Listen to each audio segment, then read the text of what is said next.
Now we will see example number 3 of practice set 1.4. आता आपण सराव संच 1.4 मधील उदाहरण क्रमांक 3 पाहणार आहोत. एक्झाम्पल मी फळ्यावर लिहिलेलं आहे. एक्झाम्पल असं आहे, इन अ कॉम्पिटेटिव्ह एक्झाम म्हणजे एक स्पर्धा परीक्षा आहे. 50 स्टुडंट्स पास्ड इन इंग्लिश म्हणजे एक स्पर्धा परीक्षा होती ज्यामध्ये 50 विद्यार्थी इंग्लिश विषयात पास झाले. 60 स्टुडंट्स पास्ड इन मॅथमॅटिक्स 60 विद्यार्थी मॅथमॅटिक्स गणित विषयामध्ये पास झाले. 40 students passed in both the subjects आणि 40 विद्यार्थी असे होते की जे इंग्लिश आणि मॅथमॅटिक्स दोन्ही सब्जेक्टमध्ये पास झाले.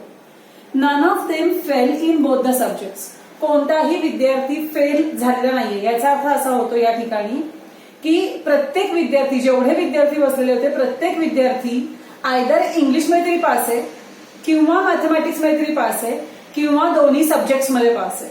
म्हणजे एवढ्याच प्रकारचे विद्यार्थी या एक्झाममध्ये आहेत किंवा त्यांनी इथे घेतलेले की आयदर इंग्रजीमध्ये पास आहे किंवा गणितामध्ये पास आहे किंवा इंग्रजी आणि गणित दोन्ही विषयामध्ये पास आहे. दोन्ही विषयात फेल असा एकही विद्यार्थी नाही. In both the subjects find the number of students who passed at least one of the subjects. मग आपल्याला कमीत कमी एका विषयात पास झालेल्या विद्यार्थ्यांची संख्या काढायची आहे. म्हणजे आपल्याला फक्त इंग्लिशमध्ये पास पण चालणार आहे, फक्त मॅथ्समध्ये पास पण चालणार आहे आणि मॅथ्स आणि इंग्लिश दोन्ही विषयामध्ये पास असणारे पण चालणार आहेत. याच्यामध्ये थोडक्यात त्या एक्झाममध्ये किती विद्यार्थी बसले होते त्या परीक्षेला, त्या एक्झामला किती विद्यार्थी किती स्टुडंट्स अपियर झाले होते हे आपल्याला काढायचं.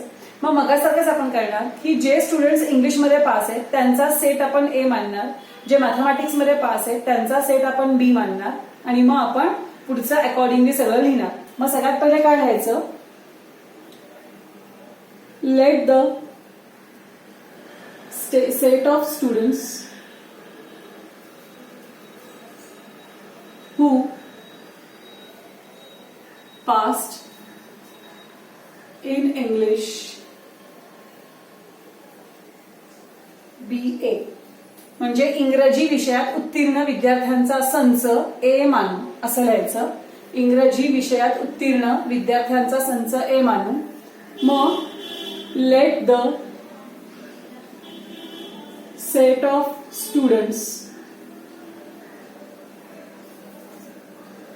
हु passed in maths be B म्हणजे गणित विषयात उत्तीर्ण विद्यार्थ्यांचा संच बी मानू असं लिहायचं. आणि मग देअरफॉर किती स्टुडंट्स इंग्लिशमध्ये पास आहेत 50 म्हणजे n of A is equal to 50 इंग्लिशमध्ये पास आहेत. मॅथ्समध्ये किती आहेत 60 students passed in mathematics so n of B is equal to 60. 40 students passed in both the subjects म्हणजे 40 विद्यार्थी असे आहेत की जे मॅथ्समध्ये पण पास आहेत आणि इंग्लिशमध्ये पण पास आहेत म्हणजे कॉमन आहेत ते. म्हणजे n of A intersection B is equal to 40 is equal to 40. आपल्याला काय करायचंय, आपल्याला असे स्टुडंट शोधायचे की जे फक्त इंग्लिशमध्ये पास आहेत, जे फक्त मॅथ्समध्ये पास आहेत आणि जे इंग्लिश आणि मॅथ्स दोन्हीमध्ये पास आहेत. असे सगळे एकूण स्टुडंट्स टोटल स्टुडंट्स आपल्याला फाइंड आउट करायचे आहेत. म्हणजे आपल्याला काढायचं आहे एन ऑफ ए युनियन बी. कारण ए युनियन बी मध्ये कोणते कोणते येणार, फक्त इंग्लिशमध्ये पास प्लस फक्त मॅथ्समध्ये पास प्लस इंग्लिश आणि मॅथ्स दोन्हीमध्ये पास हे सगळे एकत्र येणार. मग आता आपला फॉर्म्युला काय आहे, n of A union B is equal to n of A plus n of B minus n of A intersection B. हा आहे फॉर्म्युला. आता या फॉर्म्युल्यामध्ये आपण व्हॅल्यू घालूयात. एन ऑफ ए किती आहे 50 प्लस एन ऑफ बी किती आहे 60 minus n of A intersection B किती आहे 40. मग 50 प्लस 60 किती होतात, 50 प्लस 60 110 मायनस 40 बरोबर आहे. 110 मधून किंवा 60तून 40 गेले 20 उरतात असे कधी चालेल. आणि मग 110 मधून 40 गेले किती उरतील 70 राईट. सो त्या एक्झाम मध्ये 70 स्टुडंट्स अपियर झालेले होते टोटल की जे कोणत्या ना कोणत्या सब्जेक्टमध्ये पास आहे. सो हे आलं आपलं आन्सर. सो शेवटी आपण काय लिहिणार, therefore the number of students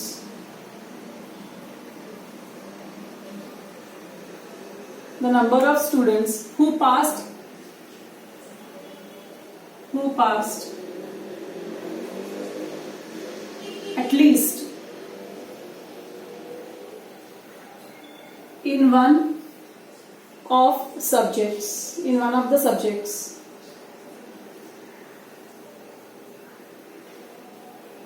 is equal to 70. म्हणजे कोणत्या तरी एका विषयात, किमान कोणत्या तरी एका विषयामध्ये उत्तीर्ण विद्यार्थ्यांची संख्या किती आहे?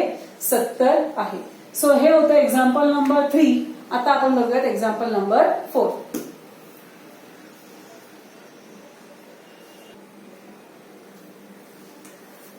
आता आपण बघूयात एक्झाम्पल नंबर 4. एक्झाम्पल नंबर 4 मी फळ्यावर लिहिलेलं आहे. A survey was conducted to know hobby of 220 students of a class 9. म्हणजे 9वीच्या विद्यार्थी होते. 9वीच्या विद्यार्थ्यांपैकी 220 विद्यार्थ्यांना 220 स्टुडंट्सना विचारलं गेलं की तुमची हॉबी काय आहे, तुमचा छंद काय आहे. Okay.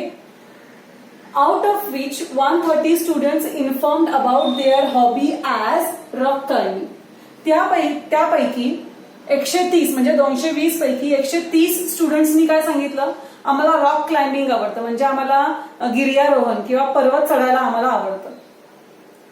And 180 students informed about their hobby as sky watching. आणि 180 विद्यार्थी काय म्हणाले? 180 विद्यार्थी असं म्हणाले की आम्हाला स्काय वॉचिंग आवडतं, म्हणजे आम्हाला आकाशाचं निरीक्षण करायला आवडतं. There are 110 students who follow both the hobbies. आणि ह्यापैकी 110 विद्यार्थी असे होते की ज्यांना रॉक क्लाइम्बिंग पण आवडतं आणि स्काय वॉचिंग पण आवडतं, म्हणजे गिर्यारोहण करायला पण आवडतं आणि आकाश निरीक्षण करायला पण आवडतं. Who follow both the hobbies. Then how many students do not have any of 2 hobbies. मग असे किती विद्यार्थी होते या 220 पैकी की ज्यांना काहीच आवडत नाही, ना स्काय वॉचिंग आवडतं ना रॉक क्लाइम्बिंग आवडतं. म्हणजे मागाशी जे आपण चहा आणि कॉफीचं एक्झाम्पल बघितलं, सेकंड एक्झाम्पल, त्यासारखं हे एक्झाम्पल आहे. म्हणजे पहिले आपल्याला हे शोधलं पाहिजे की असे किती स्टुडंट्स आहेत की ज्यांना फक्त रॉक क्लाइम्बिंग आवडतं, प्लस फक्त स्काय वॉचिंग आवडतं, प्लस स्काय वॉचिंग आणि रॉक क्लाइम्बिंग दोन्ही आवडतं. असे हे टोटल स्टुडंट्स आपण शोधले पाहिजेत. म्हणजेच आपल्याला युनियन सेट, संयोग संच आधी काढावा लागेल हे, आणि मग आपल्याला कळेल की असे किती स्टुडंट्स आहेत की ज्यांना रॉक क्लाइम्बिंग आणि स्काय वॉचिंग काही आवडत नाही. त्यानंतर how many of them follow the hobby of rock climbing only. म्हणजे फक्त रॉक क्लाइम्बिंग आवडतं असे स्टुडंट्स किती आहेत. How many students follow the hobby of sky watching only. आणि असे किती स्टुडंट्स आहेत की ज्यांना फक्त स्काय वॉचिंग आवडतं. बरंच मोठं एक्झाम्पल आहे, आपण टप्प्याटप्प्याने सॉल्व्ह करणार आहोत.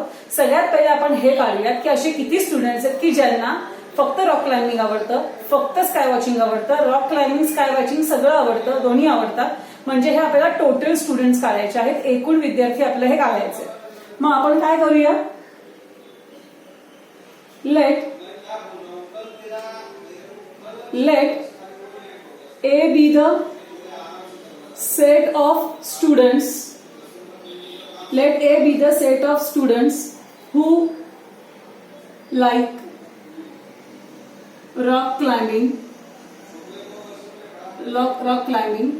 and B be the set of students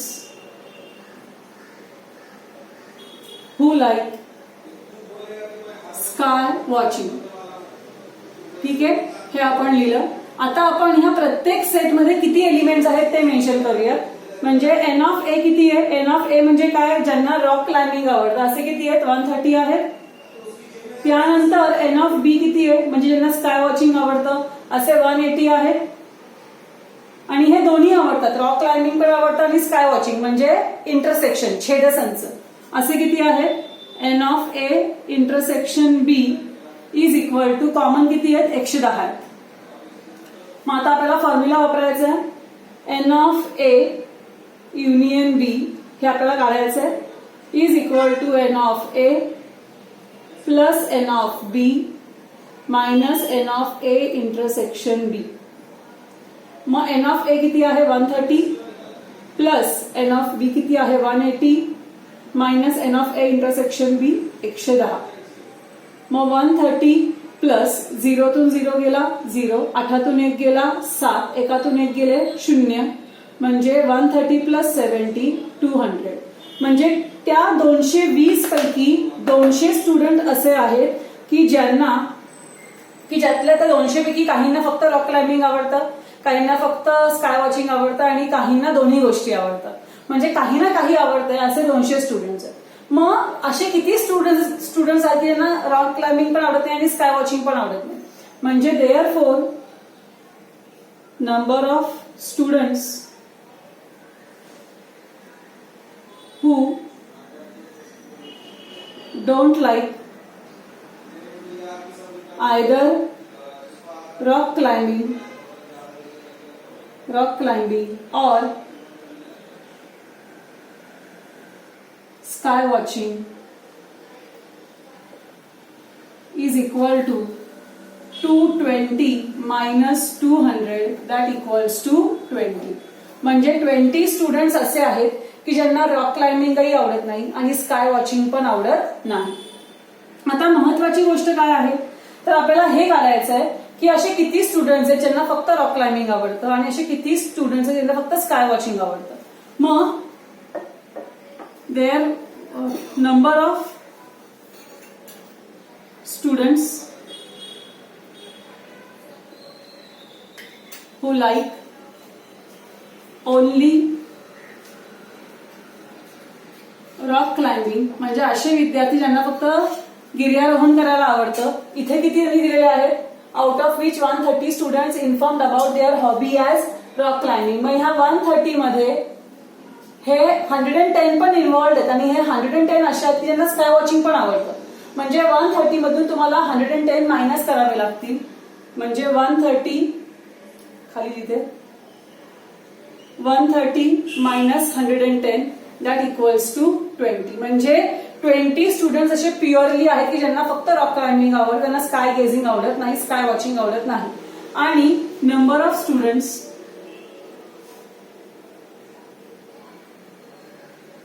कारण हे कॉमन वाले आहेत, हे 110 असे आहेत की ज्यांना स्काय वॉचिंग पण आवडतं आणि रॉक क्लाइम्बिंग पण आवडतं. मग आपल्याला फक्त रॉक क्लाइम्बिंग वाले हवे होते. मग 130 हे रॉक क्लाइम्बिंग वाले आहेत ज्याच्यामध्ये स्काय वॉचिंग वाले पण आहेत. मग ते आपण वजा केले, मायनस केले स्काय वॉचिंग वाले आणि उरले 20 की ज्यांना फक्त प्युअरली रॉक क्लाइम्बिंग आवडतं.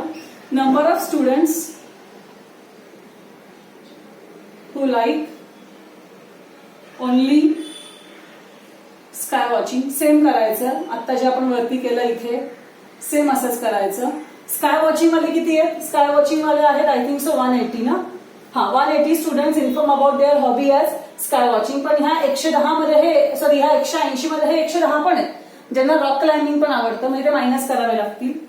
180 मायनस 110 दॅट इक्वल्स टू 70.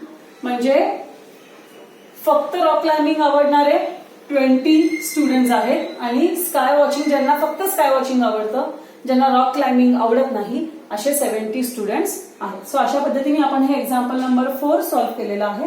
पुढच्या व्हिडिओमध्ये आपण पाहूयात एक्झाम्पल नंबर 5.